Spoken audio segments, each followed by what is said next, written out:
Mapagpalang buhay. For today's video ay i-share ko sa inyo ang aking napakasayang experience kung saan kami ay nag-beach dahil nga gustong-gusto ko na maka-experience ng white sand na kahit hindi na ako sasakay ng eroplano. At dito lang yan sa Quezon Province sa Mauban, Quezon, ang Cagbalete Island. Ito na yung time na kami ay nakarating ng kanilang fourth area. Dito kami susunduin ng bangka patawid sa kabilang island. So, aabutin ito ng 45 minutes to 1 hour, depende sa alon. Actually, mabilis lang naman yung pagtawid. Ang matagal lang dito is yung isa-isang pagsakay ng bawat pasahero. Sa totoo lang, kami tinanghali na ng lakad dahil umalis kami ng Antipolo around 5 AM. So, nakarating kami ng port ng 10 AM.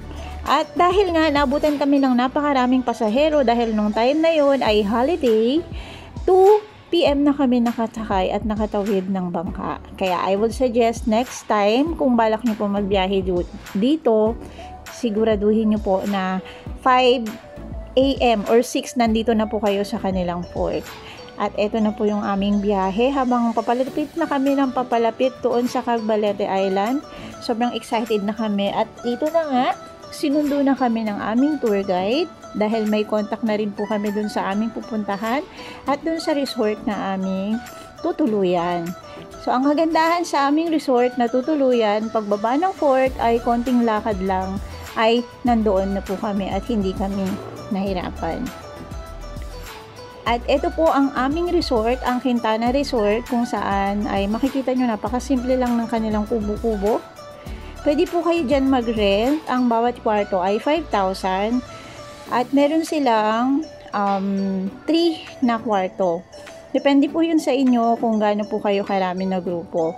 Kung i-occupy nyo naman po yung buong area or yung buong compound ay 15,000 po ang kanilang accommodation. Dito kami sa bungad at talaga namang napakaganda. Napakaaliwalas at tanaw na tanaw ang dagat. So, sobrang pagod na kami at talaga namang pinaghanda agad nila kami ng pagkain. Pasensya na dahil hindi ko masyadong nabidyohan sa sobrang excited at pagod. Hindi ko na nabidyohan yung buong area ng kanilang compound or ng buong resort nila.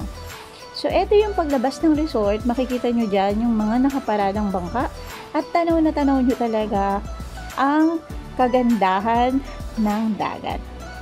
Makikita nyo yan sa tabi ng resort at talaga namang makapigil hininga ang ganda ng dagat.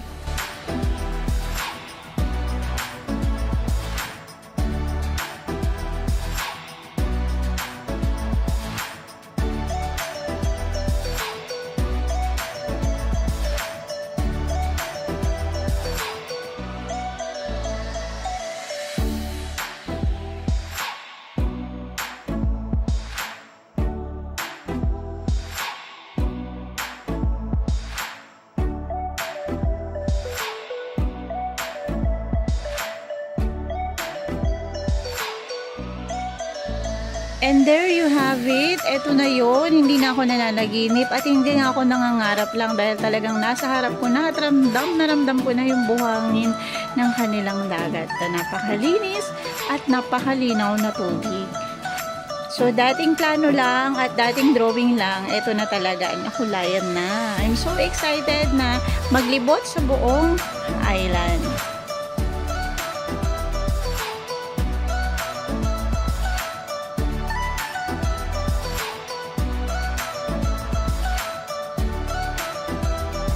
At kung mapapansin nyo mga kapatid, napakababaw lang ng dagat. So, safe na safe dito maligo ang mga bata. As you can see, ayan, pinapabayaan lang ng kanilang parents yung bata na naliligo sa tabi ng dagat. Kasi naman, kahit gaano kalayo ay mababaw pa rin yung tubig. Kaya naman, napaka-safe.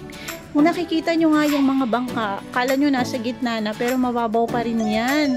Kahit gaano kalayo yung mga bangka na yan, mababaw pa rin yan. Kaya naman, safe na safe dito mamasyal ang inyong buong family kasama ang mga feeders.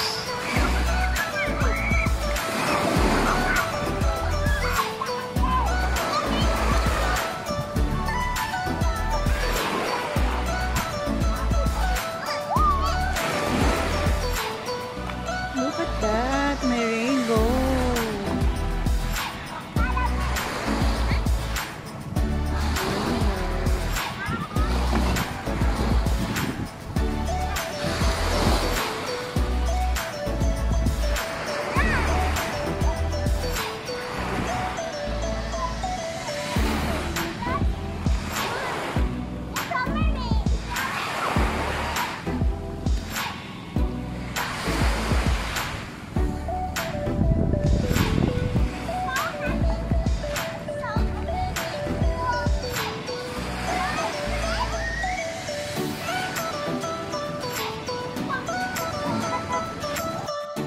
So, since nandito na tayo sa Cagbalete Island, ay hindi naman tayo pwedeng hindi magagala or mag-explore. Siyempre, i-enjoy na natin ang ating bakasyon.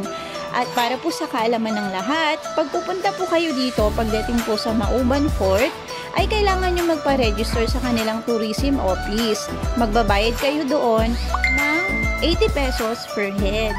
At ang kanila namang pong pamasahe sa boat, sa public boat, ay 100 pesos per head. Para rin po yun sa inyong safety at bago umalis ang inyong mga boat ay i-check muna po yun ng kanilang Coast Guard. Meron na rin po sila doon na life vest na ipapasuot sa inyo. Kaya safe naman po ang lahat.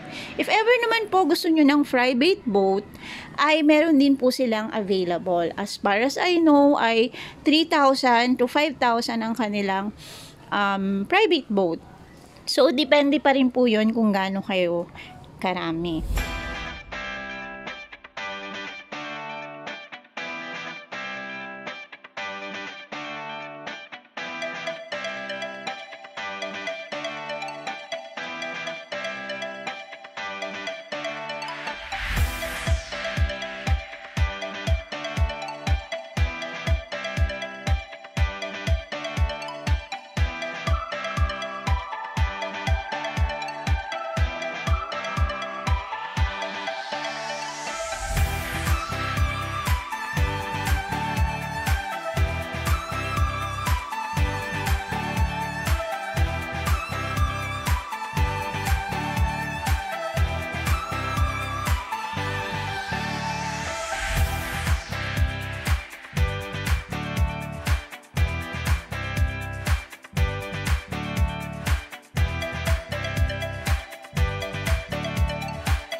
At ang kagandahan sa kanila ay pwede kayong bumili ng mga sariwa at bagong huling isda. Ayan, ganyang kagaganda at kalalaki ang kanilang mga isda na binibenta rito. Pwede kayong bumili yan at ipasalubong sa inyong mga relatives pa uwi. Haba oh. Ayan, asan? Pag napaano sa styrofoam, nabubutas. Dami. Espada? Yung may espada? Hindi yan espada. Manipis ang espada. Bao. Yan ay batalay. Batalay. Bao. Bawo. Ito. Ayun sa ating lahat. Di ba yan yung bumubutas ng bangka? At syempre, isa pa sa na-enjoy namin dito sa island ay ang kanilang mga buko. Yung may-ari ng resort ay talaga naman na napakabait. Salamat po, shout out sa inyo, Quintana family, sa pagpapatuloy sa amin sa inyong resort. Talagang na-enjoy namin at napakabait talaga. Napaka-maasikaso. Ganyan kaganda ang view mula sa kanilang resort. At napakasarap ng kanilang mga tanim na buko. Mai-enjoy nyo po talaga.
kanina nga ay nagulat kami dahil meron silang pa-fireworks. Ang sabi ng owner ng resort, ganyan daw kapag ang lahat ng resort ay fully booked at maraming turista.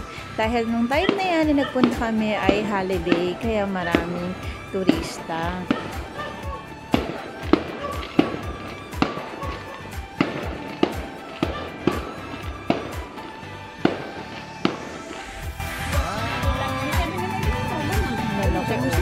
Nakabili naman siya. Ba, dahon ng saging, ang dami, di ba?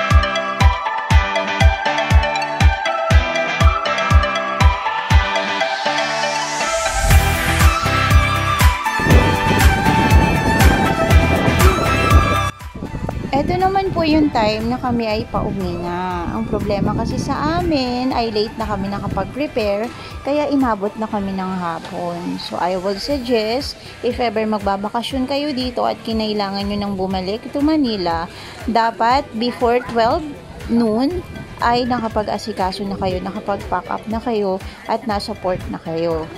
This time kasi ay inabot na kami ng 2 p.m. or 4 p.m. kasi nga naghintay pa kami ng boat. Ang problema, ang boat pala nila ng public boat ay kailangan maglo-load ng 70 head per biyahe. Since kami ay wala ng 70 at kakaunti na lang ang pasahero, ay hindi na bumalik ang public boat, kaya napilitan kami mag-private boat. Safe po kasi kapag public boat kasi mas malaki, hindi masyadong ramdam ang hangin o ang alon kapag nasa gitna ng dagat. Dahil nga po hapon na ito medyo maalon na. Kaya napilitan po kami na mag-rent na lang ng private boat. So habang kami ay naghihintay at nakikipag-usap sa mga bangkero, ay nakita ko ang mga batang ito na nanguhuli ng isda.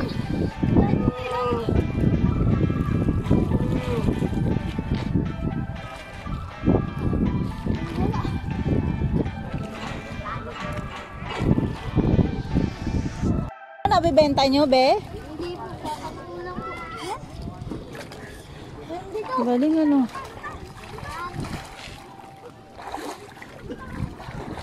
Ha? Madami din. Paano nyo nahuhuli? Nakasuksok sa ilalim? Paano nyo siya nahuhuli? Napapala po. Binabala? Opo. Galing. Nakahuli na kayo. Sana makahuli kayo madami.